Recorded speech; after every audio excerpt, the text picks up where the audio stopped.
Hello Year 4, we are now on Chapter 15. A tongue the texture of gravel licked Varjak's face, calling him up from the dream. It scraped a tender spot on his cheek. Blinding colours burst out in his head. He opened his eyes. A crack. A black and white blur swam into view. "Hold still," commanded a gravelly voice. "I know it hurts, but it has to be done." Varjak closed his eyes and thought of Mesopotamia, of Jalal, of that delicious cinnamon food he hadn't eaten. Anything, even hunger, was better than this pain. "There," she said at last. "You'll never win a cat show, but you'll live. You better live." Varjak opened his eyes again. Holly stood above him, Tam behind her. They were in a narrow cobbled alleyway, a quiet path along the backs of the city buildings. Iron fire escapes led up to city windows far above. Drain pipes snaked down through the grills in the ground to the sewers. Varjak thought he could see something glimmering, moving about beneath the streets. But it was night in the alley, and he couldn't be sure. In the distance, he could hear those fearsome metal monsters roaring along the roads.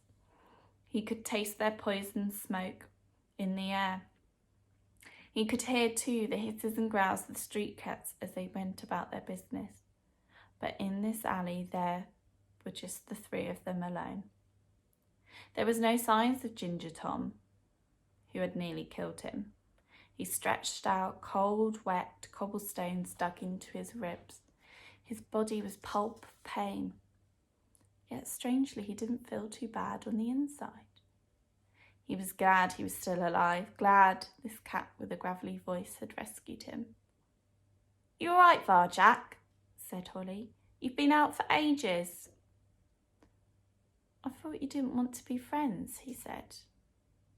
"We're not friends," she snapped. "Tam just made me feel bad about leaving you." "Me?" laughed Tam. "As if I could make her do anything." "Anyway, Ginger's gang went too far," said Holly. Varjak stood up unsteadily. "You stopped them, didn't you? I think you saved my life." All right. Holly sounded embarrassed. She wouldn't look him in the eye. With one leap, she pounced onto a brick ledge high on the wall and started to stalk away, spiky as ever. Varjak wasn't about to lose her again.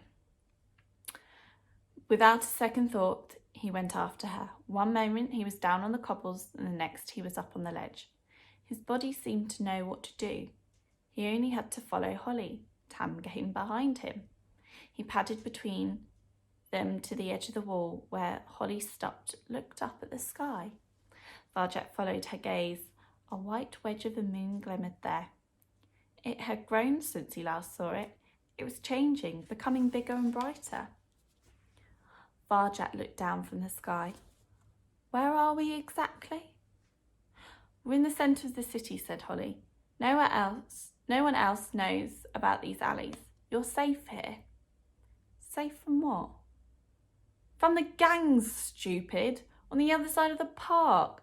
Only the centre is the neutral ground. Ginger's gang runs to the east. Sally Bones, the boss of the west. Whatever you do, don't try to fight her like you did with Ginger. I don't think anyone could help you if you did that. Ginger's rough, but deep down, he's still willing to fuss. Sally Bones, well, she's something else." "Shh," hissed Tam. "She'll hear you." "Don't be stupid," said Holly. "She's everywhere," whispered Tam. "No one's everywhere. It doesn't make sense." "Then how else do you explain this?" said Tam. "You said it yourself. She's not one of us. She's something else." Varjak wondered what she meant. Not one of us. That's what his own family used to tell him. "What's so bad about that?" he said. Tam's eyes widened as she spoke. "She's all white," Holly snorted. "Big deal, and you're all brown. So what? She can do things no cat can do," said Tam darkly. "What sort of things?" said Varjak. Tam shuddered. It's dangerous even to think about it. Holly rolled her eyes. Varjak smiled. Tam was always so dramatic. I won't tell anyone, he promised. I can keep a secret. Well, Tam glanced around nervously. All right, one thing. She can become invisible. She'll just appear out of thin air and you don't see her coming till it's too late. That's why no one can beat her in a fight. That's just tales, said Holly, and I don't believe them. But she's the toughest cat in the city, no question. Even Ginger fears Sally Bones. Please, begged Tam, don't say her name. Her gang's cornering all the food too, continued Holly, which is why we need to keep these places secret. She jumped down from the wall. Varjak and Tam followed her. They shimmied under a low iron railing into another alley. It would have kept him out if he hadn't seen Holly sneak through first. They're moving in on Ginger's turf now. That's why. He was so rough when you went for his bins, she said. Which reminds me, said Tam. What are we eating? I'm hungry. Me too, said Varjak. Holly shrugged. There's nothing here. I've checked already. We could search the park or we could go hunting. Hunting means splitting up and going alone, said Tam. I want to do something all together. She looked down. Besides, hunting's difficult, she muttered.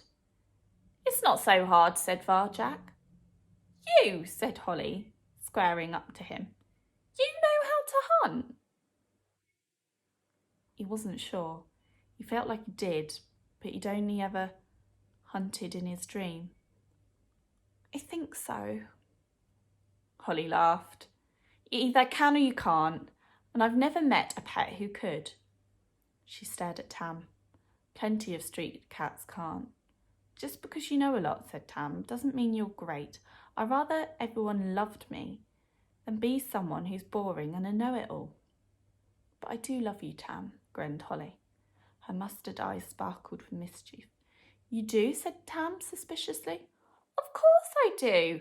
Holly sounded very sincere. Tam relaxed and smiled. Everyone does, continued Holly. Tam's smile grew wider. And you know who loves you the most of all? Who? Said Tam. Who, Holly? Tell me who? Sally Bones, shouted Holly. Tam leaped back, startled. Holly laughed. At the shocked expression on her face, Varjak chuckled. Behind her mustard eyes, Holly had a sense of humour, but poor Tam hadn't seen it coming, and her shaggy brown coat was standing on end. That's not very funny, said Tam, as the fur slowly settled. Come on, smiled Holly. Let's see what we can find in the park.